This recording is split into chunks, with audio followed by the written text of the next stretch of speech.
welcome to our deep dive into the mind of Warren Buffett. Ooh, fun. You've given us a collection of excerpts from Warren Buffett's ground rules. Okay. His partnership letters from the 50s and 60s. Yeah. It's a chance to understand his investment journey as it unfolded. It really is like having a front row seat to watch a legend develop his craft. Yeah. We can track the evolution of his thinking, the challenges he faced, the key decisions he made along the way. Absolutely. And it starts with a young Buffett, fresh out of Columbia, deeply influenced by Ben Graham's value investing principles. Right. He was all about those cigar butt investments, Yeah. those statistically cheap companies that might have one last puff of value left. Think of it like this.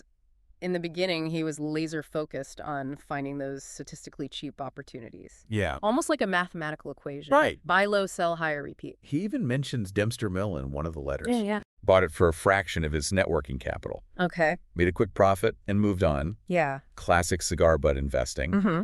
But then something interesting happens.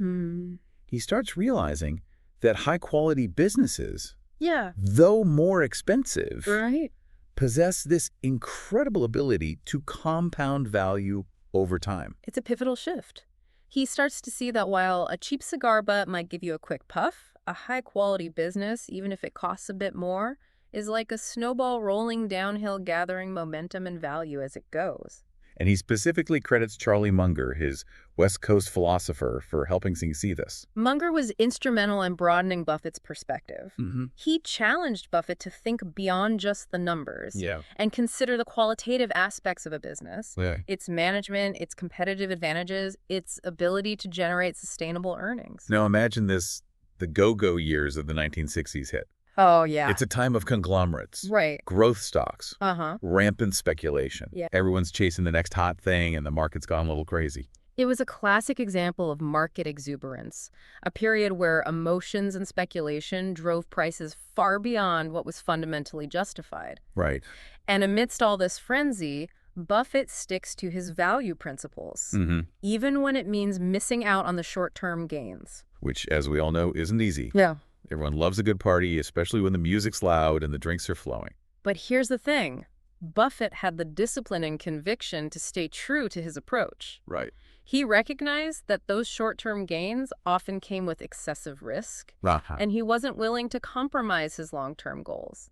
It really underscores the importance of having a solid investment philosophy. Absolutely. A set of principles that can guide you through both good times and bad. It's about having the mental fortitude to resist those alluring but often dangerous sirens of speculation. So let's delve into some of these core investment principles that guided Buffett through those turbulent times. And one that jumps out from these letters is the concept of margin of safety.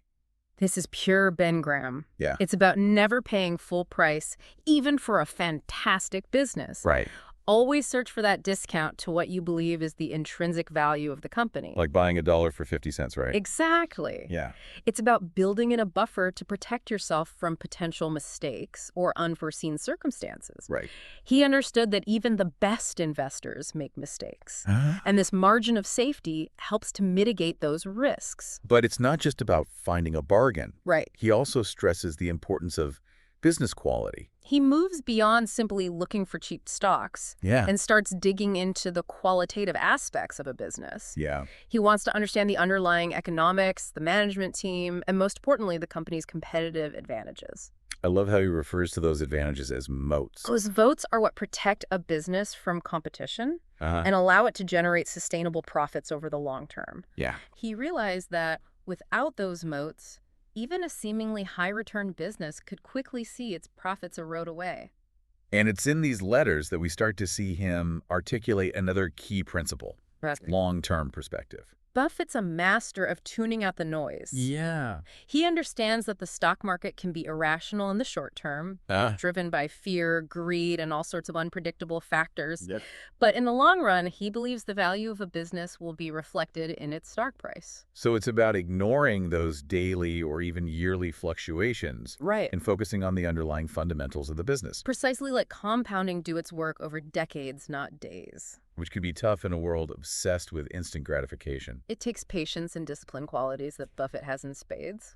And then there's contrarianism, the art of going against the crowd. Yes. It seems like Buffett thrives on this. He's not afraid to zig when everyone else is zagging. Right. He recognizes that the best opportunities often arise when others are fearful or panicking. Like when the market crashes and everyone's selling, he's there to scoop up bargains. It's not about being reckless. Right. It's about having the courage to stick to your convictions when others are losing their heads. So let's shift gears a bit and talk about how these principles translate into practical investment lessons for the average investor. Buffett emphasizes thinking of stocks as businesses. Yeah. Don't get caught up in ticker symbols or fancy charts. Right. Understand the company you're investing in. It's about digging into those annual reports. Yes. Understanding the financials and assessing the long-term prospects of the business. Exactly. And he constantly reminds his partners to do their own research. Uh-huh. Don't rely on tips or hot stock picks. Right. Form your own informed conclusions. Right. It's about taking ownership of your financial future, not blindly following the crowd. He also stresses the importance of patience and discipline. Yeah. Investing is a marathon, not a sprint. Don't get swayed by those short-term fluctuations. Stick to your plan and let compounding do its work over time. And that brings us to another critical aspect of Buffett's approach that's evident throughout these letters. Okay. His unwavering commitment to his shareholders.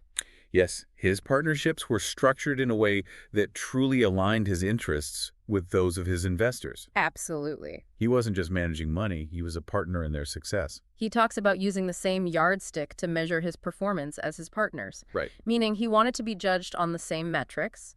Yeah. If he didn't outperform the Dow, he expected them to walk away. He even implemented an underperformance fee, which is almost unheard of today. It speaks volumes about his integrity and commitment to fairness. Yes. He wanted his partners to know that he was in it with them for the long haul. It's a refreshing contrast to the get-rich-quick schemes we often see in today's market. It's a reminder that true investing success is built on trust, transparency, and a genuine desire to create value for all stakeholders. And these letters reveal another fascinating aspect of Buffett's early investing. His deep dive into workouts. Workouts. Yes, these were special situations, often linked to corporate events like mergers or reorganizations. It sounds like a whole different ballgame compared to traditional stock picking. Think of it this way with a regular stock. Okay. You're betting on the long-term growth of a company. Right. With workouts. Yeah. You're trying to capitalize on a specific event. A catalyst that could unlock hidden value. So there's a timeline involved. Yes. A specific outcome you're anticipating. Exactly. And Buffett, being a master of understanding value, saw these workouts as opportunities to profit from market inefficiencies. Interesting. He describes it as trying to get the last nickel after the other fella has made the first 95 cents. He's looking for those overlooked situations where he can squeeze out extra value. But it sounds a lot more complex than simply buying an undervalued stock. It certainly requires a different skill set. Yeah. You need to be able to analyze legal documents, understand the intricacies of corporate transactions, and assess the potential risks involved. And as Buffett points out in the letters, there are definitely risks. There are. Deals can fall apart, unexpected events can disrupt the process, and sometimes the anticipated outcome simply doesn't materialize. He even uses the analogy of an apple cart being upset to illustrate how things can go wrong. But when done right, workouts offered a way to potentially generate attractive returns while diversifying away from the volatility of the general market. Now, as we delve further into these letters, we see Buffett starting to take on even bigger challenges, venturing into the world of controls. This is where he goes beyond just buying stocks. Right. And starts taking control of entire businesses. And these weren't always the most glamorous companies. Right. In fact, many of them were classic cigar butts. Yeah. Undervalued, neglected, and often in need of a serious turnaround. It's fascinating to see him put those Ben Graham principles into action. Yeah. But on a much grander scale. It's like watching a master chess player strategizing several moves ahead. Yeah. He wasn't content with simply picking winners in the stock market. Right. He wanted to shape the game itself. And the story of Dempster Mell, which he details in these letters, is a perfect example of this. It is. He walks us through the whole process from the initial purchase to the implementation of his turnaround strategy and the eventual sale. It highlights his operational skills. Yes. His ability to not just analyze a business from afar, but to roll up his sleeves, work alongside talented managers, Right. and implement strategies to unlock value. He talks about carefully assessing the assets, sometimes writing them down, sometimes discovering hidden gems that the market had overlooked. He was meticulous in his analysis, always striving to understand the true economic worth of a business. Right. Not just its accounting book value. He was thinking like a private owner, right? Yeah. Asking himself, what would I pay for this entire business, not just a small piece of it? And that mindset, combined with his deep understanding of value investing, allowed him to identify opportunities that others missed. Yeah. He saw potential where others saw only problems. But as we see throughout these letters, success doesn't come without its challenges. No, it doesn't. As his partnership grows, he starts to grapple with the complexities of managing size and performance. It's a theme that resonates even today. Right. The bigger you get, the harder it becomes to maintain those outsized returns. Right. It's like trying to steer a giant ship. Yeah. It takes a lot more effort to change course. He talks about the trickle of ideas drying up as the market heats up, making it harder to find those truly compelling investments. He realizes that his success has created a new set of challenges. Yeah. The pool of potential investments that meet his criteria shrinks, and the competition for those opportunities intensifies. It's almost like he's a victim of his own success. And this leads to one of the most significant decisions of his career.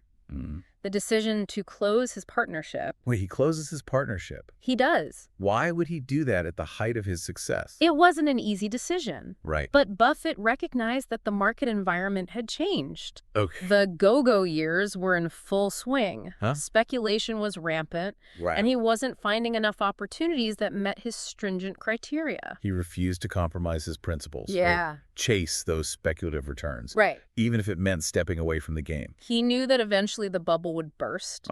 And he wasn't willing to risk his partner's capital in a game he no longer understood.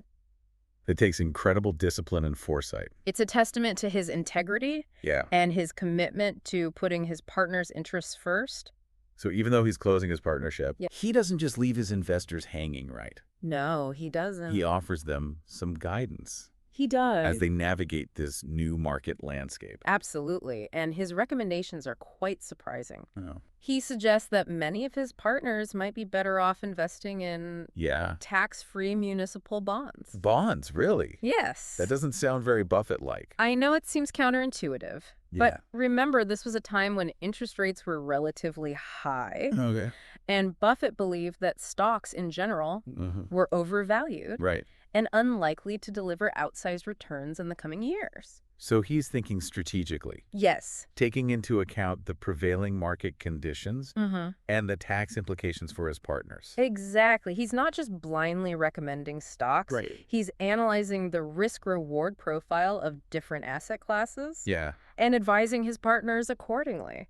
And of course, he doesn't just throw out this bond recommendation without providing some context. He goes into great detail explaining the different types of muni bonds, the factors to consider when evaluating them, and the potential risks involved. It's like a masterclass on bond investing. Yeah. Coming from a guy known for his stock-picking prowess. But he also acknowledges that some partners might not be comfortable with bonds. Right. Especially those accustomed to the higher returns of his partnership. For those partners, he offers an alternative. Right. An investment manager he trusts. And not just any manager. Right. But a fellow student from Ben Graham's class. Yes. Bill Ruane. The future founder of the highly successful Sequoia Fund.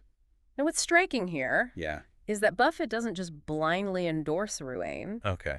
He lays out the potential risks and drawbacks, acknowledging the challenges of managing size, the possibility of underperformance, and the fact that even skilled managers can't always outperform the market. He's incredibly transparent, setting realistic expectations, and highlighting the uncertainties involved, even when recommending someone he clearly respects. It speaks volumes about his integrity and his desire to educate his partners, even as they're embarking on their own investment journeys. So as he's preparing to close this chapter of his career, what parting wisdom does he leave his partners with? He emphasizes the importance of sticking to your circle of competence. Avoiding those too hard piles. Exactly. As he calls them. Focusing on what you understand. Being patient, being disciplined, and not trying to be an expert in everything. But perhaps most importantly, yes, he stresses the significance of integrity. Yes, integrity in business, in investing, and in life. It's a value that permeates his entire approach. It does. His decision to close his partnership. Right. His recommendations for his partners. And his own personal conduct. It's a reminder that true success isn't just about making money. Yeah. It's about doing it the right way. With honesty, fairness, and a commitment to ethical behavior. It's remarkable how these letters offer a glimpse into not just Buffett's investment strategies, but also his personal values and his evolution as a leader. Yeah, you can really see that. One thing that really struck me was his willingness to acknowledge his own limitations. He talks about having a too hard pile. Right. For investments, he simply doesn't understand. It's huge. Yeah. He emphasizes the importance of staying within your circle of competence. Right. It's a powerful lesson in humility. Yeah. Recognizing that you don't have to be an expert in everything. And that it's okay to say, I don't know, or this is too complex for me. Yeah. In fact, it's a sign of wisdom and discipline. Right. To recognize your boundaries and avoid those areas where you lack expertise. It's so tempting to chase those shiny objects. Yeah. Those hot investments that everyone's talking about. Right. But often those are the ones that lead to the biggest losses. They can be. He reminds us that it's not about trying to be the smartest person in the room. Right. It's about making sound, rational decisions within your area of expertise. So as we wrap up this deep dive into Warren Buffett's investment wisdom, what are the key takeaways that listeners should carry with them on their own investment journeys? Well, for me, the overarching theme that emerges from these letters is the importance of thinking like an owner. Don't just buy stocks, buy businesses. Exactly. Understand the companies you're investing in, their products, their management, their competitive landscape. Think about their long-term prospects, not just their short-term price movements. And remember that you're not just buying a piece of paper, you're buying a piece of a company. You become a part owner with a vested interest in its success. That mindset can make all the difference in how you approach investing. It's about looking beyond the numbers, understanding the underlying story of the business, and being patient as that story unfolds. And along with that ownership mentality, remember the core principles that Buffett emphasizes throughout these letters. Right. Margin of safety business, quality long-term perspective, contrarianism, and of course, integrity. It's a framework for making sound investment decisions. It is. A roadmap for navigating the complexities of the financial world. And perhaps most importantly, these letters remind us that investing is a journey, not a destination. It's about continuous learning, adaptation, and the pursuit of knowledge. It's about enjoying the process of discovery, of uncovering those hidden gems, and of watching those businesses grow and compound value over time. And who knows, maybe along the way you'll even learn a thing or two about yourself. Yeah. About your own values and about what truly matters in the long run. So as you continue exploring the world of investing, remember those key takeaways. Yes. Think like an owner, focus on value, be patient. Be disciplined. And above all, act with integrity. Happy investing.